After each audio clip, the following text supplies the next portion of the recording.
أول حاجة يا جماعة الخير، اليوم عندنا طبعا احنا سواليف مرة كثير راح نتكلم فيها، مواضيع مرة كثير راح نبداها إن شاء الله معاكم. بس اليوم الموضوع اللي راح نتكلم عنه اللي هو لعبة جراند جي تي اي 6. تمام. عندنا أكثر من موضوع وأكثر من سؤال راح نتناقشها مع بعض أنا وعمار، صح. وراح ناخذ فيها رأيكم كمان أنتم يا أحلى متابعين. وطبعا قبل ما نبدأ المقطع لا تنسوا اللايك والاشتراك وتفعلوا زر التنبيهات، وبإذن الواحد الأحد راح تشوفوا مقاطع مستمرة. وإذا عجبتكم هذه السلسلة بس اكتبوا لنا في التعليقات، ترى نقرأ كل التعليقات وما راح نقصر معاكم في أي شيء طلبتوه مننا. يلا بسم الله. يلا بسم الله. أول حاجة، موعد إصدار لعبة جي تي اي 6 جراند 6، موعد إصدارها. أنا أعرف إنه المرة الأولى قالوا إنه راح يصدروها في كم يا عمار؟ في شهر 2025. ايوه شهر 5 صح؟ ايوه. بعدين قبل كم يوم تخيل شركة روك ستار نزلت إعلان إنه راح يمددوها كمان صح. لتاريخ كم؟ 19 كم؟ 19 11 11 ايوه 19 11 2026. مرة زودوها صراحة 6 شهور زيادة. بس شوف هذه الزيادة، أنا أعرف هذه الشركات العالمية القوية، شركات الألعاب هذه اللي راح تكسر الدنيا، ما راح تقدم هذا الوقت، يعني ما مددت الوقت صح. إلا ليش؟ لأنه في سبب. حاجة. أيوة سبب. السبب هو إنه راح يكون في حاجة قوية راح يسووها أكيد، وفي حاجة يعني تستاهل، عشان كذا راح يمددوا. صح أكيد. يعني أكيد مددوا هذا الشيء عشان يقووا الجرافيكس، وعشان يسووا أشياء كثيرة. أصلا هم من نفسهم قالوا إنه عشان نطور اللعبة وعشان نطلعها بأحسن صورة، وعشان كمان يعني كنت فجأة تلعب ويطلع عندك جليتشات ويصير لك أشياء، يعني يكون أنت لاعب منتظر جراند 6 فجأة يجي لك جليتش أو يصير لك شيء غبي. فالناس صح. ما يبغى هذا الشيء يعني. وانا يعني مو مره يعني، بس خلاص يعني ايش نسوي، مع انه مره بعيد 2026 نهايه السنه 2000 يعني شهر 11 خلاص يلا. بس اكيد هم سووا هذا الشيء عشان يطوروا اللعبه يعني. اكيد يعني اكيد هم عارفين هذا الشيء انه له فايده، يعني ما راح ياجلوا الا انه في شيء قوي راح يسووه. حتى كمان لو تعرف انه نزلت الاسهم حقتهم 9%. ويل 9% يا جماعه، والله يعني شيء مره يعني. والله عمار متابع قوي. ايوه مجنون جراند، ترى انا مره مجنون. يلا عمار، عندنا الان الموضوع الثاني. يقول لك المنصات اللي راح تدعم اللعبه هذه، صح. لعبه جراند 6. تمام. ايش هي المنصات؟ بلاي ستيشن 5، وعندنا اكس بوكس، بس مو اي نسخه ايش؟ السيريس. وعندنا يقول لك البي سي. ايش الخبر القوي ذا؟ اصحاب البي سي سامحونا، ترى خبر مره مؤسف انه راح ياجلوا اللعبه عنكم سنه كامله. بعد اصدارها راح تنتظروا سنه كامله لين ما بعدين تقدروا تجربوا اللعبه. صراحه مره شيء يقهر يعني لاصحاب البي سي. تخيل في ناس ما تحب ابدا انه تستخدم البلاي ستيشن او الاكس بوكس بشكل عام، بس تحب البي سي وعندها كل الالعاب، تحمل كل الالعاب وتلعب بس في البي سي. بس دحين راح ينتظروا تخيل سنه كامله عشان ايش؟ عشان يلعبوا لعبه جراند. وفي منهم كمان يمكن يشتري الستوري 5 بس عشان يلعب جراند. والله صح، انا كمان هذا الشيء قلته. يعني دحين كمان هذا راح يكون فائده مره كبيره لشركه بلاي ستيشن وشركه او شركه سوني وشركه اكس بوكس. اصلا هم مع بعض مسوين تعاون يا علي. ايش ما تعرف شو كيف والله ذكياء حركات هم. طيب دحين عند الموضوع الثالث. يقول لك حجم اللعبه المتوقع. يقول لك الجواب انه من 150 الى 200 جيجا. والله مرة كبيرة. والله يا جماعة أكبر من كول اوف ديوتي وارزون هذه. يقول لك تعرف ليش كده حتكون كبيرة؟ يقول لك لأنه أكبر خريطة وجرافيكس مرة قوي.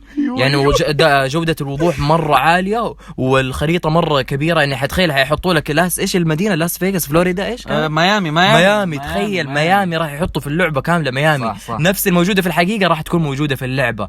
فكل التفاصيل طبعا أنتم زي ما شفتوا في جراند 5 كان في تفاصيل مرة كثيرة، وكل الناس بس تروح لوس أنجلوس يصوروا الحقيقة ويقولوا هذا زي جراند، هذه نفس الفتحة، هذه مدري ايش زي.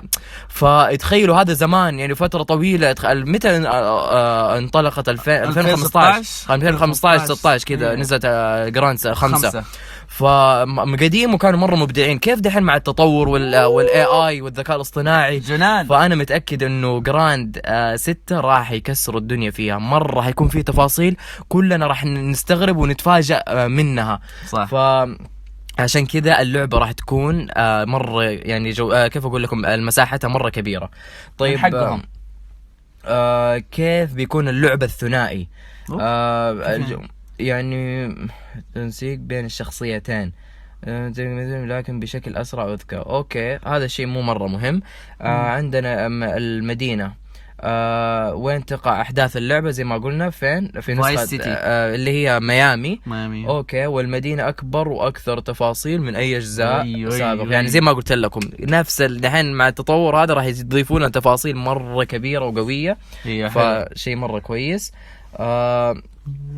ترى عمار في اشياء جديده راح تنضاف في اللعبه، اللي هي مستنقعات الريف، جزر صغيره.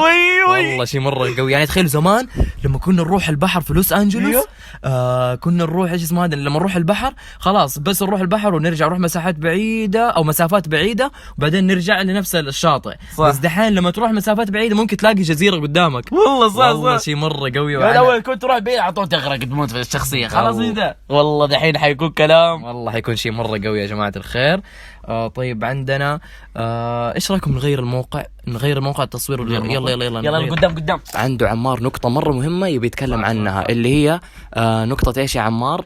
عن العالم. انه انت قلت انه المستنقعات والريف، ما ادري ايش هذا اللي قلت لك عنه. كمل. صح. المستنقعات هم اصلا دمجوا المستنقعات مع العالم، يعني دمجوا زي كانه ردد مع جراند 5. فهمتوا؟ هم دمجوا الاثنين مع بعض، انه حتقدر تصطاد الحيوانات، حيكون مثلا في تماسيح، وحيكون في عصافير تصطادها، وحيكون في دببة، وحيكون في حيوانات كثيرة جدا جدا. حتى هم صرحوا قالوا في حيوانات نحن لسه ما نعرفها واصلا مو موجودة اصلا في ردد حتى.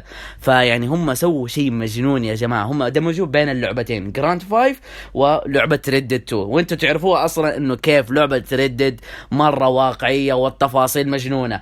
فانت كيف تدمج اللعبتين مع بعض وكيف حتكون مجنونة يا جماعة. طيب يا جماعة الخير، الآن عندنا موضوع السيارات. طبعا جراند يعني أكثر حاجة متحمسين لها السيارات. أنا مرة متحمس لها صراحة.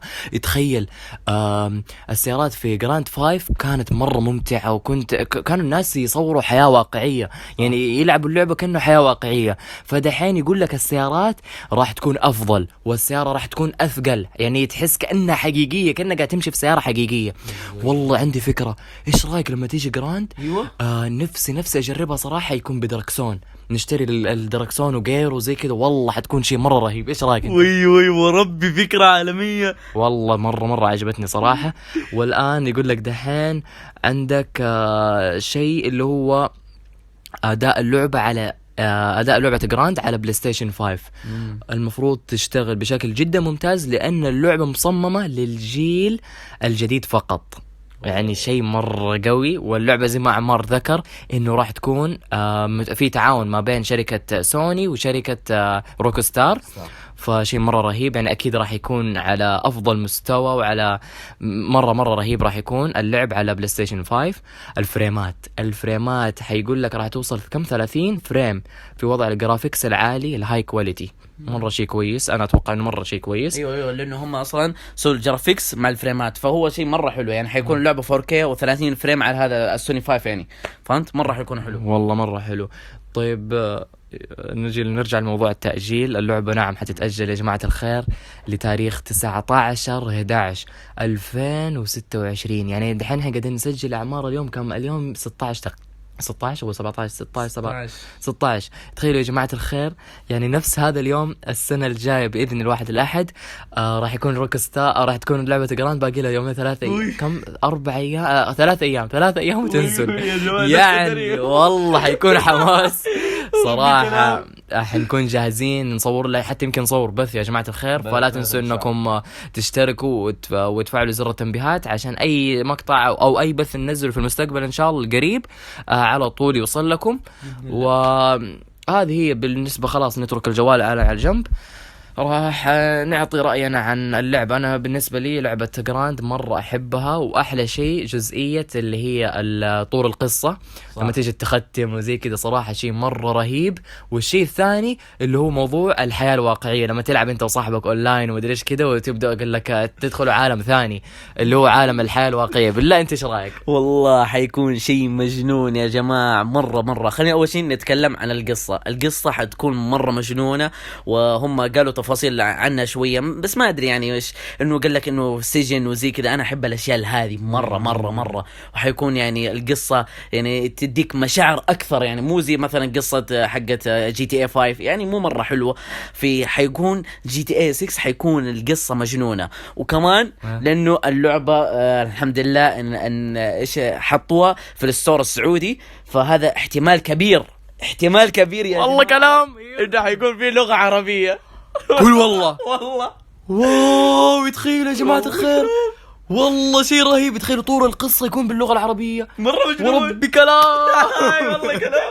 والله يا جماعة الخير بإذن الله حتشوفوا سلسلة مرة قوية عن لعبة جراند. والله أنا مرة متحمس لها صراحة. وانتوا اكتبوا لنا رأيكم في التعليقات، كم نسبة حماسكم للعبة جراند، نعرف أجلوها للمرة الثانية إن شاء الله، ما يكون في تأجيل للمرة الثالثة إن شاء الله. بإذن الله تاريخ 19/11/2026 نكون محملين لعبة جراند وجاهزين نلعبها. فاكتبوا لنا زي ما قلنا لكم نسبة حماسكم تحت، واكتبوا لنا ايش رأيكم عن لعبة جراند، وايش تتوقعوا الاشياء اللي ممكن تكون اللي حتصير فيها، الاشياء اللي ما حيجيبوها، الاشياء اللي راح يجيبوها، ايش الاشياء اللي نفسكم تشوفوها في لعبة جراند، صح ولا لا؟ صح. وبس يا جماعة الخير كذا يكون خلصنا الجلسة اللطيفة الحلوة هذه، مناقشة بينه وبين عمار، وانتوا الطرف الثالث معانا. نورتونا وشرفتونا، واحبكم مرة كثير، وعمار يحبكم، صح ولا لا؟ حب كبير لكم حبايب قلبي، الله يسعدكم. لايك واشتراك وفعلوا زر التنبيهات، وفي امان الله.